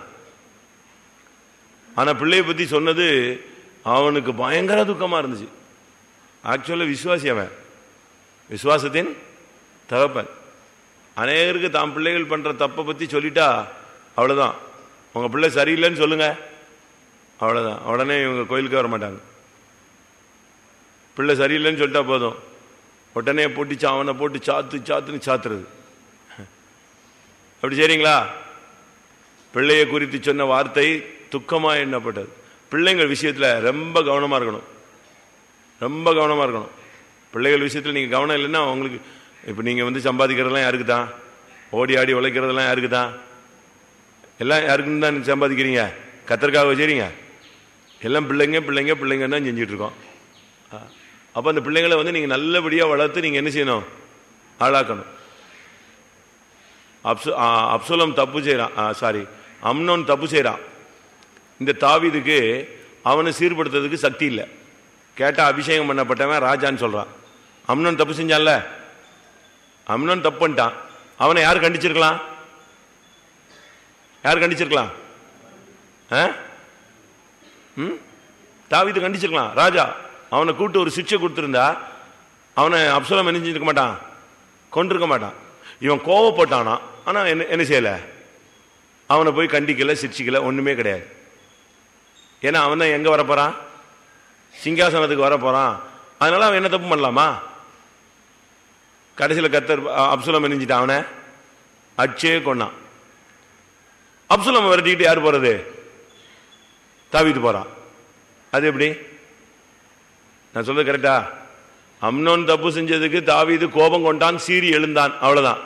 சும்மா ஒரு மிரட்டல் உருட்டல், அதோட நிப்பாட்டியாச்சு. இப்ப அப்சலோம் அவனை அடிச்சே கொண்டுட்டான். ஏன்னா அவனுக்கு தான் தங்கச்சியை இப்படி பண்ணிட்டான்னு சொல்லிட்டு போட்டு சாத்துன்னு சாத்தி வெட்டி கொண்டுட்டான். கடைசியில் இப்போ அப்சலோம் யார் விரட்டுறது? தாவீது விரட்டுறான். அப்ப என்ன? அம்னோன்னா ஒரு ஆளு, அப்சலோம்னா நீ பச்சைவாதம் பாக்குறியா? நீ அவனை ஒழுங்கா அப்பமே அவனை சரிப்படுத்திருந்தேன்னா அப்சலோம் என்ன செஞ்சிருக்க மாட்டான், கொண்டிருக்க மாட்டான். சரி போறான், தகப்பன் சிரிச்சிட்டான், விடு, அடி வாங்கிட்டான், மன்னிச்சிருன்னு சொல்லியிருப்பான். நம்ம யார் மேலேயாவது கோபப்படுறோம், அவசியமில்லாத கோபங்கள். ஏலியுடைய பிள்ளைகள் தப்பு செஞ்சாங்க, அவனை அந்த பிள்ளைகளை கண்டிக்கிறதுக்கு இந்த ஏலிக்கு என்ன கிடையாது, தெம்பு இல்லை. திருப்பியா நீ பெட்டியை தூக்குற, இப்போ ஏன் ஊழியம் செய்கிற? அதனால தான் பிள்ளைகள் விஷயத்தில் ரொம்ப கவனமாக இருக்கணும். தீமோத்தேயுல சொல்லியிருக்கு, ஒரு ஊழிய சபையில் ஒருத்தனுக்கு ஒரு ஊழியம் கொடுக்கணும்னா அவன் பிள்ளை அடங்காதவர்கள் என்று பெயர் எடுத்திருந்தா அவனுக்கு என்ன செய்யக்கூடாது, ஊழியம் கொடுக்கக்கூடாது. பயங்கரமாக இருக்கு. அடங்காத பிள்ளைகளை வச்சுக்கிட்டு இங்கே ஊழியத்தில் தலையிட்டா பிரயோஜனம் இல்லை. உன் பிள்ளை சரியில்லாத பட்சத்தில் நீங்கள் பிள்ளைகளை பிடிச்சிட்டு அடிச்சுக்கிட்டு மற்ற ஊழியம் செய்யக்கூடாது. தீத்து 1 அதிகாரம் 6 வசனம்.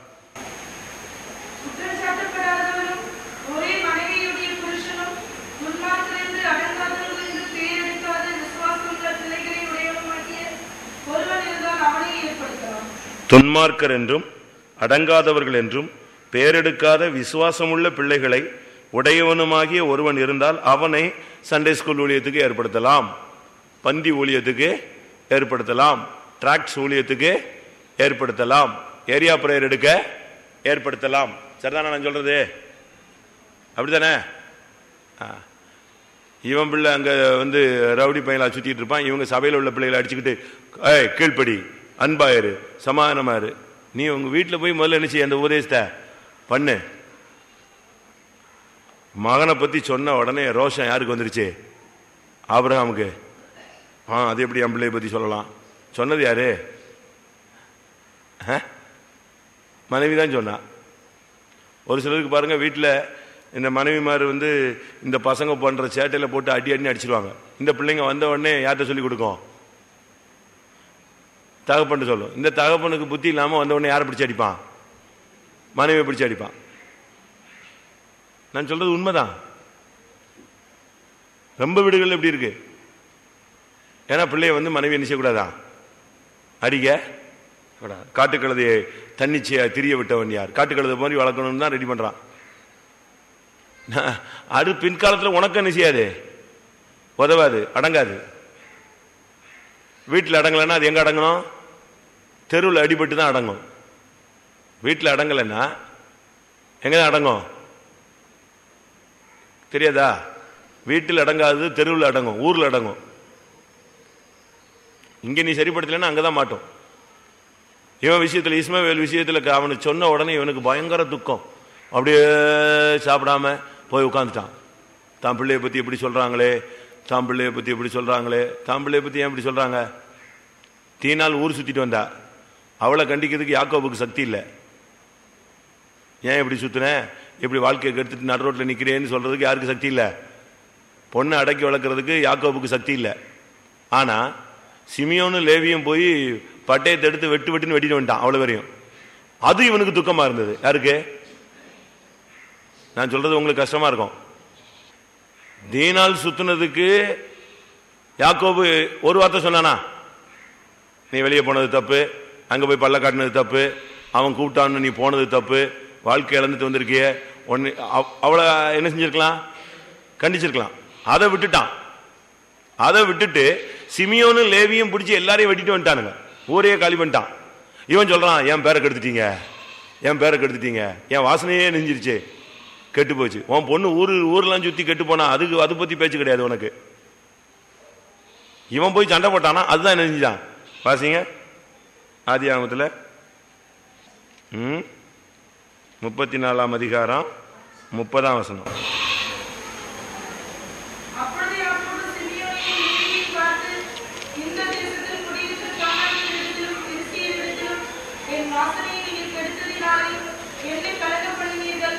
இது எப்படி? தீனால பார்த்து சொல்ல வேண்டியது, நீ ஊர் சுத்தினதுனால என் மானம் மரியாதைலாம் கப்பல் ஏறி போச்சு, ஒன்னால என் குடும்ப பேர் கெட்டு போச்சு, சபை பேர் கெட்டு போச்சுன்னு சொன்னா பரவாயில்ல. யாரை படி சத்தம் போடுறான்? நீ முதல்ல செய்ய வேண்டியது செய்யாம ரெண்டாவது விளைவுகளை தான் நீ பேசுறீங்க. பிள்ளைய பத்தி சொன்னாங்களாம், உடனே கோபம் வந்துருச்சு. மகனை பற்றி சொன்னது ஆபிரகாமுக்கு மிகுந்த துக்கமா இருந்தது. அடுத்து ஆதியாகமம் 16:6.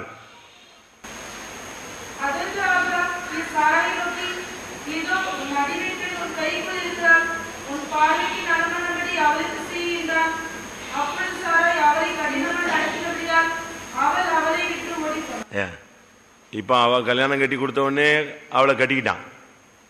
இப்போ அவள் வந்து சொல்கிறா இவ ஒரு மாதிரி பேசுகிறா அப்படின்னு உடனே ஃபுல் ஃப்ரீ யாருக்கு கொடுத்தாச்சு? அவளை துரத்தணும்னா துரத்து, கொல்லணும்னா கொல்லு, சாப்பாடு போடணும்னா போடு, போடாட்டா போடாத, என்னெல்லாம் பண்ணிக்கோ. யாருக்கு ஃபுல் கண்ட்ரோலு? மனைவிக்கு. அவ சாரா எப்படி ஆளு? பார்க்கறதுக்கு தான் அமைதியான ஆள், பண்றதெல்லாம் சேட்டை தான் பண்ணிட்டு இருப்பா. நான் அது ஒரு நாள் எடுக்கிறேன், அது தனியா எடுக்கிறேன். சாராய் தான் குழப்பவாதியில நம்பர் 1 யாரு? சாரா தான். இவ தான் ஆபிரகாம ட்ரிப் பண்ணிக்கிட்டே வர்றது, ஒன்னுலையும் ட்ரிப் பண்ணுவா. அவனை போய் அழுகிறது, இவளை வேணா மனைவியை வச்சுக்கோங்கிறது, வச்சுக்கிட்டு அவ அற்பமா என்ன இவ வந்து என் வாழ்க்கையை கெடுத்துட்டாங்கிறது, உடனே அவளை இவன் துரத்த சொல்றது, துரத்தி விட்டுறது, திருப்பி சேர்த்துக்கிறது, திரும்ப இந்த பிள்ளை சரியில்லைன்னு சொல்லி துரத்துறது யார் தான்? இவ தான். கத்தர் வந்து வாக்குத்தத்தம் கொடுத்தா பல்ல காட்டுறது, சிரிக்கிறதுனாக பரியாசம் பண்றது யார் தான்? இது ஒரு ஸ்டடி இருக்கு, வரட்டும், டைம் வரும்போது பார்ப்போம். தேவசித்தமா மனைவிக்கு செவி கொடுப்பது, நம்ம அப்படி செய்யக்கூடாது. நீங்க எந்த காரியத்தையுமே நீங்க உடனே அனலைஸ் பண்ணி அதை கிளியர் பண்ணணும்.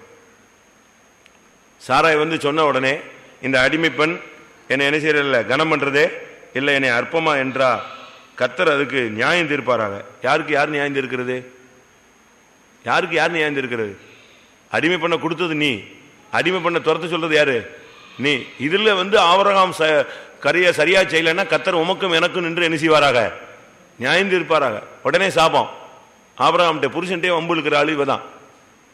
ஆனா இவன் அவளுக்கு ஃப்ரீனஸ் கொடுத்துட்டான். தப்பு. நீங்க மனைவி பேச வேண்டிய இடத்துல மனைவி பேசணும், நீங்க பேச வேண்டிய இடத்துல நீங்க தான் பேசணும். நீங்க பேச வேண்டிய இடத்துல யாரை வச்சு பேசக்கூடாது? புருஷன் பேச வேண்டிய இடத்துல புருஷன் பேசணும், மனைவி பேச வேண்டிய இடத்துல யார் பேசணும்? மனைவி பேசணும். இந்த பெண்களுக்குள்ள சின்ன கசப்புகள் உண்டாகும், அந்த இடத்துல யாரை கொண்டு போய் உள்ள விடக்கூடாது? புருஷனை கொண்டு போய் விடக்கூடாது. பிரதர்ஸ் 2 பேர் பேசிக்கிட்டு இருப்பாங்க, ஏதோ வாக்குவாதம், அதுல கொண்டு போய் இவ போய் தலையை கொடுக்கக்கூடாது. அது சண்டை நெஞ்சிடும், முத்தி போகும். ஒரு குடும்பத்தில் அவங்களுக்குள்ள பிரச்சனை உண்டாகும். நான் ஒரு இடத்துல இருக்கும்போது அண்ணன் தம்பிகளுக்குள்ள ரொம்ப ஐக்கியமா இருந்தாங்க. சின்ன பையங்க, ஒரு 30 வயசு கூட 25-28 வயசு தான் இருக்கும். குட்டி குட்டி பசங்க பிஸ்னஸ் பண்ணி இடம் வாங்கினா, வீடு கட்டினா, மூத்தவன் கல்யாணம் கட்டிட்டான். ஒரு சின்ன தம்பி வந்து கொஞ்சம் எழுத்துட்டான். உடனே பஞ்சாயத்துக்கு யார் வந்தாச்சு? மூத்தவன் வந்துட்டான், மூத்தவன் ஒய்ஃபும் வந்துட்டான். இந்த பையன் 2 பேரும் உட்காந்துருக்கான், தம்பிமார் 2 பேரும் உட்காந்துருக்கான், அண்ணன் உட்காந்துருக்கான், அண்ணன் ஒய்ஃப் உட்காந்துருக்கான். அண்ணனுக்கு பேசுறதுக்கு சக்தி இல்லை, ஒய்ஃப் பேசினா. நான் சொன்னேன், நீ பேசக்கூடாது, நீ இந்த சப்ஜெக்டே பேசாத, எலும்பு. அவன் அண்ணன் தம்பி அடிச்சுக்குவான், நாளைக்கு இணைஞ்சுக்குவான், சேர்ந்துக்குவான். நான் இப்போ சமாதானம் பண்ணி விட்டுருவேன். நீ பேசாத, வாயை மூடிட்டு அமைதியா இரு. நீ சின்ன பிள்ளை, அமைதியா இரு. இவ பேசினா என்ன செய்யும்? சண்டை கொழுந்து விட்டு எரியும். அதனால் நம்ம இந்த விஷயத்தில் ரொம்ப கவனமாக இருக்கணும். ஆபிரகாம் பேசி சால்வ் பண்ண வேண்டிய இடத்துல ஆபிரகாம் பேசி இருக்கணும், பேசவில்லை. ஆதியாகமம் 17ஆம் அதிகாரம் 17ஆம் வசனம். ஆபிரகாமுடைய அவிசுவாசம்.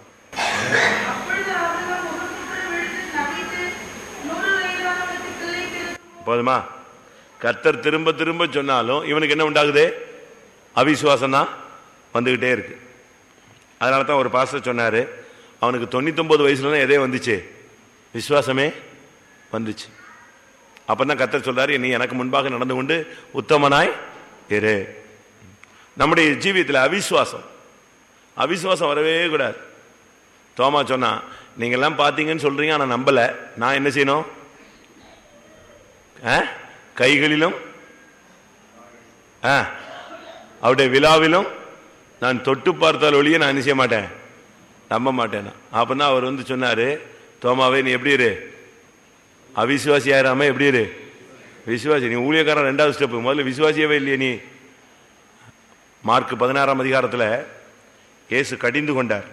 அவர்களுடைய அவிசுவாசத்தை குறித்தும் இருதய கடினத்தையும் குறித்தும் கடிந்து கொண்டார். 16-14 மார்க் 16-14. தப்பா சொல்லிட்டேனா?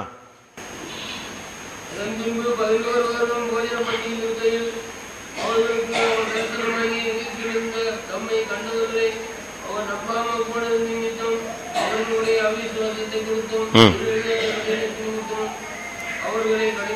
அவிசுவாசத்தை குறித்து கடிந்து கொண்டார். அவிசுவாசம் உள்ள பொல்லாத இருதயம் உங்களில் ஒருவனுக்கு இராதபடி எச்சரிக்கையாய் இருங்கள். கர்த்தர் சொன்னா செய்வார். அது செய்யற வரைக்கும் நீ அமைதியா இருக்கணும். நான் கூட சில நேரத்தில் ஏன் ஆண்டவரை இவ்வளவு லேட் பண்றீங்க, ஏன் செய்யலையா, செய்ய மாட்டீங்களா, எப்படிலாம் பல காரியங்களுக்கு நெஞ்சிருக்கேன், ஜெபிச்சிருக்கேன். தப்பு. நம்முடைய ஜீவித்துல வார்த்தைகள் என்ன செய்யக்கூடாது? அவிசுவாசமான வார்த்தைகள் வரவே கூடாது. ஆதியாகமம் 20ஆம் அதிகாரம் 2ஆம் வசனம்.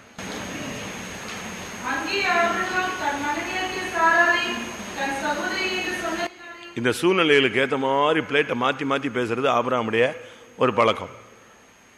ஒரு இடத்துல மனைவிமா, இன்னொரு இடத்துல என்ன செய்யறது? என் சிஸ்டருங்கிறது. சொன்னானா? குழப்பனது யார் தான்? இவன் சிஸ்டர்ன உடனே அவன் என்ன நினைச்சுக்கிட்டான்?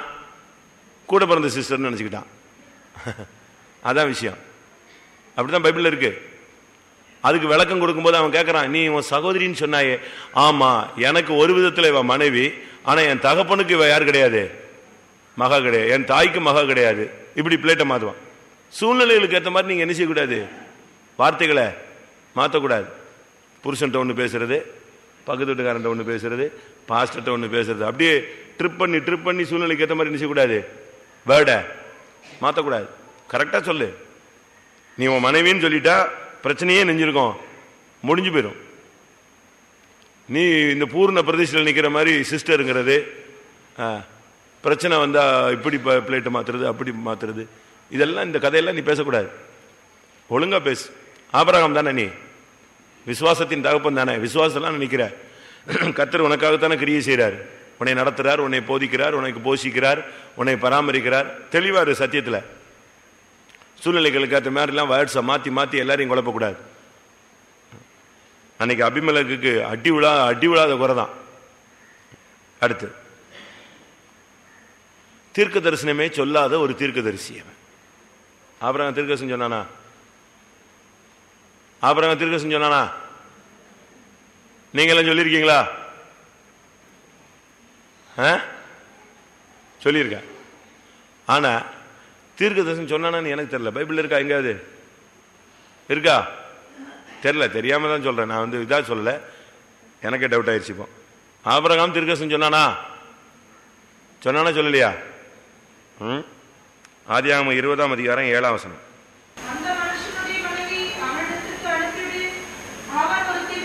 அவன் ஒரு தீர்க்கதரிசி.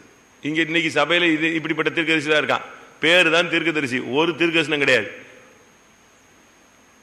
ஒரு தீர்க்கதரிசனம் இருக்கு. ஞாயிற்றுக்கிழமை சர்வீஸ்ல பாத்தீங்களா? ஒரு தீர்க்கதரிசனம். 18 ஊழியக்காரங்க, 200 விசுவாசி. ஆனா என்ன கிடையாது? என்ன கிடையாது? ஆனா என்னது? நான் பரியாசத்துக்கு சொல்லல. நான் ஒரு லோக்கலுக்கு போனேன். ஒருத்தர் பேர் கேட்டேன், தீர்க்கதரிசின்னாரு. இல்லை பேரு கேட்டேன், பேர் தான் தீர்க்கதரிசின்னாரு. உங்களுக்கு ஆள் கண்டுபிடிச்சிருப்பீங்க, கண்டுபிடிச்சிட்டீங்கன்னு நினைக்கிறேன். எனக்கு தூக்கி வாரி போடு, பேரே தீர்க்கதரிசியா? ஆமா, இப்படி ஒரு பேர் வச்சிருக்காங்கன்னு சொல்லிட்டு சரி. அப்ப விசாரிச்சா சொல்றாங்க, அவர் பயங்கரமா தீர்க்கதரிசனம் சொல்லியிருக்காரு. அன்னைக்கு என் பிரசங்கம், நீ தீர்க்கதரிசனத்தை விட்டு விட்டாயோ பிரசங்கம், உனக்கு ஊழியத்தில் பிரச்சனை வரும். தீர்க்கதரிசிகளுக்கு என்ன உண்டு? போராட்டம் உண்டு. எரேமியா தீர்க்கதரிசனம் சொன்னதுனால தான் அவனுக்கு என்ன வந்துச்சு? போராட்டம் வந்துச்சு. நிலவரையில் போனான், அடிக்கப்பட்டான், உளையான சேற்றில் அமிழ்ந்தினான். ஒரு அப்பம் ஒரு நாளைக்கு கிடைச்சது. கஷ்டப்பட்டதுக்கெல்லாம் காரணம் என்னதுதான்? தீர்க்கதரிசனம். அன்னைக்கு அந்த பிரசங்கம் முடிச்சுட்டு தான் நான் அங்கே உட்காந்து பேசுறேன். அந்த விசுவாசி பேர் என்னது? அப்ப சொல்றாங்க, இவர் ஆரம்ப காலத்தில் பயங்கரமான தீர்க்கதரிசியா இருந்தாருன்னாங்க. இப்போ ஆபிரகாம் தீர்க்கதரிசி, ஆனா ஒரு நாள் கூட சொன்னதில்லை. அப்படின்னா என்ன அர்த்தம்? என்னைக்கோ ஒரு நாள் சொல்லியிருக்கான், அதுக்கு பிறகு என்ன செய்யல? சொல்லல. இங்க இருக்கிற எல்லாரும் தீர்க்கதரிசிகள் தானா?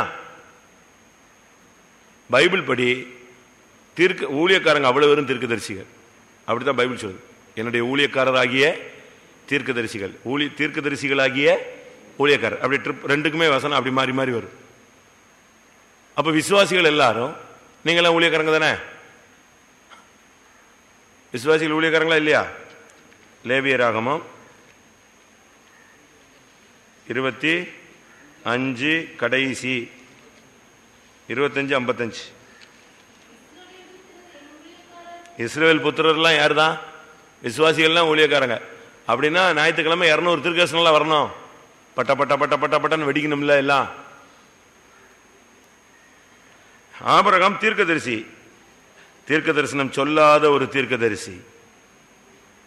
கர்த்தருடைய வார்த்தை இல்ல. தீர்க்கதரிசிகளுக்கு என்ன இல்லாமல் போயிருச்சு? கர்த்தருடைய வார்த்தை இல்லாமல் போய்விட்டது. அப்படி இருந்தாலும் இப்ப ஸ்டைலா அதை அடக்கி வச்சிடறாங்க. யாராவது சொல்லட்டும். தயவு செய்து உங்களுக்கு ஒரு மெசேஜ் சபைக்காக அனுப்பப்பட்ட ஒரு வார்த்தை ஒரு தீர்க்கதரிசிக்கு, ஒரு தேவனுடைய பிள்ளைக்கு வந்தா நீ அதை சொல்லிடணும். நீ அதை சொன்னீன்னா அது ஒரு எச்சரிப்பா இருக்கும். ஒருவனை தூக்கி விடுறதா இருக்கும், ஒருத்தனை உயிர்ப்பிக்கிறதா இருக்கும், ஒருத்தனை குணமாக்குறதா இருக்கும். நீ அந்த வார்த்தையை சொல்லாத பட்சத்தில் நீ யாரு? குற்றவாளி. அவனுடைய இரத்தப்பழியை நீ என்ன செய்வாய்? நீ சுமப்பாய். இந்த விஷயத்தில் ரொம்ப கவனமா இருக்கணும் தீர்க்கதரிசிகள். கர்த்தருடைய வார்த்தை கிடைச்சதுன்னா நீங்க சொல்லாம இருக்க கூடாது. ஆதியாகமம் 15ஆம் அதிகாரம் 1ஆம் வசனம்.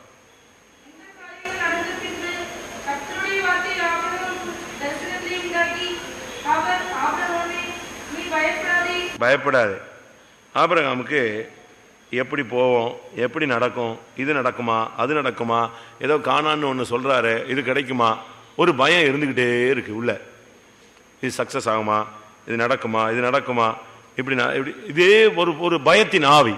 தேவன் நமக்கு பயமுள்ள ஆவியை கொடாமல் பலமும் அன்பும் தெளிந்த புத்தியுள்ள ஆவியையே கொடுத்திருக்கிறார். பயம். அடுத்து ஆதியாகமம் 24:4.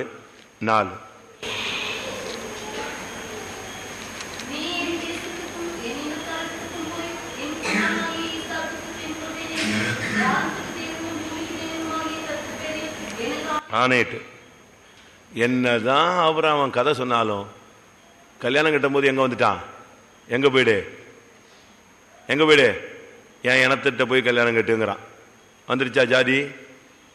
ஜாதி உள்ள வந்துருச்சு பாத்தீங்களா? ஒரு விசுவாசியினுடைய ஒரிஜினல் கலரை கண்டுபிடிக்கணும்னா கல்யாணத்தில் கண்டுபிடிக்கலாம், இல்லாட்டா சாவுல கண்டுபிடிக்கலாமா? இந்த ரெண்டுல தான் கண்டுபிடிக்கலாம். ஒரு விசுவாசிய அவனுடைய ஒரிஜினல் கலரை எப்பதான் கண்டுபிடிக்கலாம்? அவன் சாயம் பூசியிருக்கானா, என்ன பூசியிருக்கான், பெந்தேகோஸ்னு ஒரு சாயத்தை பூசி விசுவாசின்னு ஒரு சாயத்தை பூசியிருக்கானாங்கிறத எப்பதான் கண்டுபிடிக்கணும்? கல்யாணத்தில் கண்டுபிடிக்கலாம். அவன் சரியான விசுவாசத்தில் நிற்கிறானான்னு சாவுல கண்டுபிடிக்கலாம். அப்பந்தான் இவன் சம்பிரதாயம் அதெல்லாம் கண்டுபிடிப்பான். கரெக்டா வந்துட்டான் பாருங்க ஆபிரகாம். சுத்தி சுத்தி எங்க வந்துட்டான்? எகிப்துக்கு போகக்கூடாது, விட்டு வந்த இடத்துக்கு போகக்கூடாது. ஃபர்ஸ்ட் நாள் இவனை சந்திச்சு முதல் தரிசனத்தில் கர்த்தர் பேசுற வார்த்தைக்கு வாங்க. ஆதியாகமம் 12:1.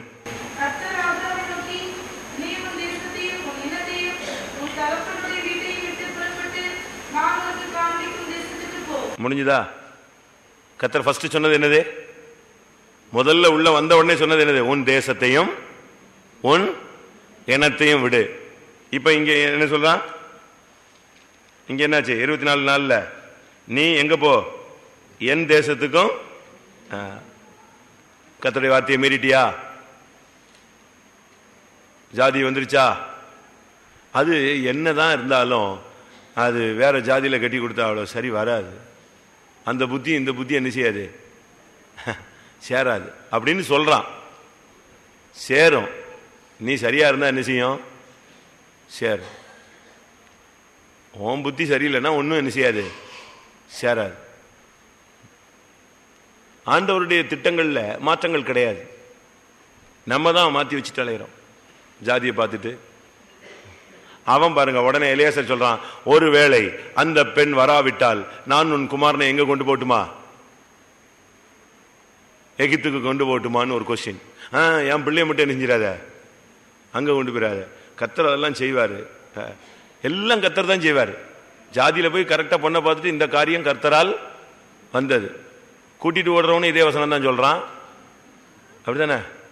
எல்லாரும் கல்யாணம் முடியும் போது இந்த வசனத்தை எழுதுறது. இந்த காரியம் எப்படியா கர்த்தரால் வந்துச்சு? உன் பொண்ணால தானே வந்துச்சு, உன் பையனால தானே வந்துச்சு, உன்னால தானே வந்துச்சு. எதுக்கு கர்த்தருடைய வசனத்தை நீ அசிங்கப்படுத்துற? தேவனுடைய நாமத்தை வேணிலே வழங்காதே. அதுக்கு பரிசுத்த விவாகம்னு நீ கார்டுல போடாத. தவறான உறவு முறை இஷ்டத்துக்கு கல்யாணம் கட்டுறவனுக்கெல்லாம் பரிசுத்த மெய்வி பாச கேசி சொல்லுவாரு. பரிசுத்தங்கிற வார்த்தையை அந்த கல்யாண கார்டில் நினைச்சக்கூடாது, போடக்கூடாது. கல்யாணத்தை கட்டி கொடுக்குற கல்யாணத்தில் என்ன பரிசுத்தம் வாழுதும்பாரு. கல்யாணம் கட்டி கொடுக்கறதே கல்யாணம், அதுல என்ன பரிசுத்தம்? அதனால அவர் தூத்துக்குள்ள இருக்கும்போது ஒரு கல்யாண கார்டுலயும் எது கிடையாது. கார்டு அடிச்சு கொடுத்தா தூக்கிட்டு ஓடும்பாரு, அதை எடுத்துட்டு வா. பரிசுத்தங்கிற வேர்டை நினைச்சக்கூடாது. விவாக அழைப்புதல் இல்ல மெய் விவாகம்னு போடு, அதோடு ஓடி போயிரு. எது போடாத? அது என்ன மெய் விவாகம் பொய் விவாகம்? விவாக அழைப்புதல் முடிஞ்சிட்டு. இதுக்கு பரிசுத்த மெய் விவாக அழைப்புதல். அது இவங்க பேசிக்குவாங்க, டேட்டிங் சேட்டிங்லாம் பண்ணிக்குவாங்க. எனக்கு வேணும்னு தலைகீழ நிற்பான் சிம்சோன மாதிரி. அதுக்கு கட்டி வச்சுட்டு இந்த காரியம் என்ன செய்யக்கூடாது, இந்த காரியம் கர்த்தரால் வந்தது. அடுத்து இதுக்கு வசனம், தேவன் இணைத்தது என்ன செய்யக்கூடாது. தேவனே இணைக்கலையே, நீ தானே நினைச்சுக்கிட்ட. இப்படி சபைகளில் சில கல்யாணம் கட்டி வைக்கிறதுனால சபை தீட்டுப்படுது, சபை வளர்ச்சி அடையாது. நான் சொல்றேன், நீ சொல்றத ரெக்கார்டு கூட பண்ணிக்க, பக்காவா அடிச்சுக்கோங்க. எல்லாரும் ஹார்ட்ல அப்படியே ரெக்கார்ட் பண்ணிக்கோ. ஜாதி பார்த்து ஜாதி கல்யாணம் கட்டினா அந்த சபை உருப்படாது, வளராது. ஒண்ணு, இஷ்டத்துக்கு கல்யாணம் சுத்திட்டு வந்து அவனுக்கு சபையில கல்யாணம் கட்டி இந்த காரியம் கர்த்தரால் வந்தது, நலம்பலம் ஒன்றும் பேசக்கூடாது, தேவன் நினைத்ததை மனிதன் பிரிக்காது இருக்க கடவன், பரிசுத்த மெய் விவாக அழைப்புதல், இப்படி போட்டா சபை வளராது, சபை தீட்டுப்பட்டுருது. அது பிறகு அந்த சர்ச்சு குரோத்தே ஆகாது. அதுக்குத்தான் சில சபைகளில் உள்ள விடுறதே கிடையாது. இப்படிப்பட்ட கேஸ் எல்லாம் முடிச்சு, உனக்கு 2 பேரும் பேசி பழகிட்டீங்களா, போ ரிஜிஸ்டர் ஆஃபீஸில் போய் நெஞ்சிட்டு போ, கல்யாணத்தை கட்டிட்டு வீடு போய் சேரு. 1 வருஷம் கழிச்சு சபைக்கு என்ன செய், வா. அதுக்கு 1 வருஷத்துக்குள்ள உடனே கத்தரை அடிச்சு கிடிச்சு சிரிச்சித்து உன் வாழ்க்கையில் நஷ்டம் கஷ்டம்லாம் ஏற்பட்டு நீ உருண்டு பிறண்டு என்ன செய், இயேசுவே சரண்னு காலில் விழு. அப்படிதான் சபைக்கு வந்தாதான் நீ சபையில் ஒழுங்கா இருப்ப. நீ எல்லாம் பண்ணிட்டு உனக்கு பரிசுத்த விவாக அழைப்புதல் இங்க ஒண்ணு அடிச்சு இங்க கல்யாணம் கட்டி வச்சா நீ சபையில எப்படி இருப்ப? இப்படிதான் இருப்ப. இதே புத்தி தான் உனக்கு இருக்கும் சபைக்குள்ளே, உள்ளே விடக்கூடாது. கர்த்தர் அதனாலதான் பழைய ஏற்பாட்டில் பயங்கர ஷார்ப்பா இருந்தார். இப்படி பண்றவனெல்லாம் உடனே சபையிலே அவனை கொலை செய்ய கடவண்டார், கல்லெறிஞ்சு கொலை செய்ய. இப்படி துன்மார்க்கத்தை சபையை விட்டு என்ன செய், அகற்றினார். இப்ப நம்ம அப்படி அகற்றுறோமா? இல்ல, எல்லாத்தையும் கண் சாடையா அப்படியே கண்ணை மூடிக்கிறது. அது வரைக்கும் கண்ணு திறந்திருக்கும், அப்போ பார்த்து கண்ணை மூடிக்குவாங்க. போட்டு ஏதோ ஒன்று நடக்கட்டும் அப்படி விட்டு தான் கண்சாடையா விடுகிறவன் நோவு உண்டாக்குகிறான், சபையில நோவு உண்டாகும். ஆபிரகாம் ஊரெல்லாம் கதை சொல்லுவான், ஆனா கடைசியில் பாருங்க, கர்த்தர் ஃபர்ஸ்ட் அவனை டச் பண்ண முதல் வார்த்தை, உன் தேசத்தையும் உன் இனத்தையும் உன் தகப்பன் வீட்டையும் விட்டு விடு சொன்னாரா? கரெக்டா. ஃபர்ஸ்ட் அவனை ஆபிரகாமுடைய வாழ்க்கையில முதல் தேவனுடைய டச்சிங்கே அதுதான். உன் தேசத்தை விடு, அடுத்து உன் இனத்தை விடு, அடுத்து உன் தகப்பன் வீட்டை விடு. ஆதியாகமம் 24 நாள்ல என் தேசத்துக்கு போ, என் இனத்தாரத்துக்கு போ, அங்க போய் எங்க ஆள் ரிலேஷன்லாம் இருப்பாங்க, கரெக்டா போய் என் தேவனாகிய கர்த்தர் இதை உனக்கு செய்வார், நல்லா செய்வார். இதனால் முடிவு சொல்ற, ஆபிரகாமுடைய முடிவை சொல்ற. இவ்வளவும் செஞ்சான். எகிப்துக்கு போனா, லோத்தை பிரிச்சு விட்டான், ஜப நேரத்தில் தூங்குனான், சந்ததிக்கு சாபத்தை வாங்கி கொடுத்தான். அதுக்கு பிறகு லோத்துக்காக யுத்தம் பண்ணான், தன்னுடைய ஆளுங்கன்னா யுத்தம் பண்ணுவான். ஆகாரை சேர்த்துக்கொண்டான், அடிமைத்தனத்தை சேர்த்துக்கொண்டான், யாருக்குமே தெரியாம கேத்தூரால சேர்த்துக்கிட்டான். மறைவான குற்றம், மறைவான பாவம். மகனை பத்தி சொன்னா பயங்கர துக்கம், சூழ்நிலைகளில் வித்தியாசமான வார்த்தையை சொல்றது. அடுத்து அவிசுவாசமான வார்த்தை, தீர்க்கதரிசனமே சொல்லாம தீர்க்கதரிசனி பேர்ல சும்மா சுத்திட்டு அலைஞ்சது, பயந்தது, மேரேஜில் ஜாதி பார்த்தது. இவ்வளவும் செஞ்சா முடிவு எப்படி இருக்கும் தெரியுமா? ஆதியாகமம் 25:9 அவனுடைய ஓட்டம் முடியுது. 8:9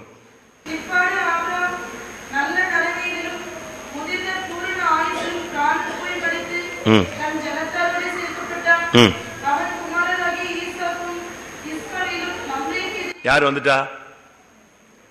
இஸ்மாயில் வந்துட்டானா? நீ வாழ்க்கை சரியில்லைன்னா சாவுல யார் வந்து நிப்பா? பிசாசு வந்துடுவான். ஃபைனல்ல வந்துட்டான், இஸ்மாயில் வந்துட்டான். துஷ்டன் எங்க வந்தாச்சு? உள்ள வந்துட்டானே. துரத்தி விடப்பட்ட ஆளு சுத்தி சுத்தி வந்துட்டானா? உங்களுடைய முடிவு நல்லா இருக்கணும். பிள்ளையாம் சொல்றான், என் முடிவு நீதிமான் மரிப்பது போல் மரிப்பேனாக, என் முடிவு அவன் முடிவு போல் இருப்பதாக. அது அவ ஆசை. ஆனா அப்படி நடந்துச்சா? ஜீவியம் சரியில்லை, அப்படி முடிவு இல்லை. ஆபிரகாம் என்னதான் அவ இஸ்மவேலை துரத்தி விட்டு நன்கொடை வர கொடுத்துட்டான், எல்லாத்தையும் கொடுத்தாச்சு, எல்லாம் செட்டில் பண்ணி ஒதுக்குனாலும் சாவுக்கு யார் வந்தாச்சு? இஸ்மவேல் வந்துட்டான். உன்னுடைய முடிவில் பிசாசு வந்து நிற்பான். ஃபைனல் ரவுண்ட்ல வந்து நின்றுவான். நீ கரெக்டா அதை துண்டிச்சு விடலைன்னா, உன்னுடைய வாழ்க்கையில நீ சரியான முடிவு எடுக்கலைன்னா, உன் முடிவில் பிசாசு வந்து போராடும். அசுத்தாவி போராடும், மாமிசம் போராடும், தோல்விகள் போராடும், பொல்லாத வல்லமைகள் போராடும், சொப்பனங்கள் பொல்லாத சொப்பனங்கள். உன்னுடைய ஓட்டம் வந்து ஜெயமா சமாதானமா முடியாது. கொஞ்ச நேரம் எல்லாரும் தாழ்த்துவோம், ஒப்பு கொடுப்போம், எல்லாரும் கண்களை மூடுவோம். ஆண்டவருடைய சமூகத்தில், கர்த்தாவே, என்னை நீர் வேறு பிரித்து என்னை கொண்டு வந்து இந்த விசுவாச பாதையில் கொண்டு வந்தீர் சுவாமி. இந்த விசுவாச பாதையில் எனக்கு நீர் எவ்வளவோ நன்மை செய்திருக்கிறீர். வாக்குத்தத்தங்களில் உண்மையுள்ளவராக இருந்திருக்கிறீர். எவ்வளவோ போராட்டங்களை நீர் என்னோடு கூட இருந்தீர். எனக்கு ஆசீர்வாதமாக நடத்தினீர். ஆனால் என்னுடைய ஜீவியத்தில் நான் சூழ்நிலைகள் மத்தியில் நான் எகிப்துக்கு போனேன். வாக்குவாதத்தை நான் ரொம்ப சுலபமாக தீர்த்து வைக்க வேண்டிய நான் பிரிவினை உண்டாக்கிவிட்டேன். ஜப நேரங்களில் நான் தூங்கி இருக்கிறேன். என்னுடைய சந்ததி, என்னுடைய ஊழியம் சாபத்துக்குள்ள போறதுக்கு நான் ஒரு காரணம். மாம்ச பந்தம் எனக்குள்ள, மாம்சீக ஐக்கியம் இருந்தது. அடிமைத்தனத்தை என்னோடு சேர்த்து கொண்டேன். மறைவான குற்றங்கள், கேத்துராளுக்கு இடம் கொடுத்தேன். மற்றவர்கள் என்னை பற்றி, என்னுடைய பிள்ளைகளை பற்றி சொல்லும் பொழுது நான் விசனப்பட்டது தவறு. அவிசுவாசத்துக்கு இடம் கொடுத்தது தவறு. சூழ்நிலைகளில் வார்த்தை மாறி மாறி பேசினேன். கர்த்தருடைய வார்த்தை இருந்தும் நான் பேசாமலே தீர்க்க தரிசனத்தை அடக்கி வைத்து விட்டேன்.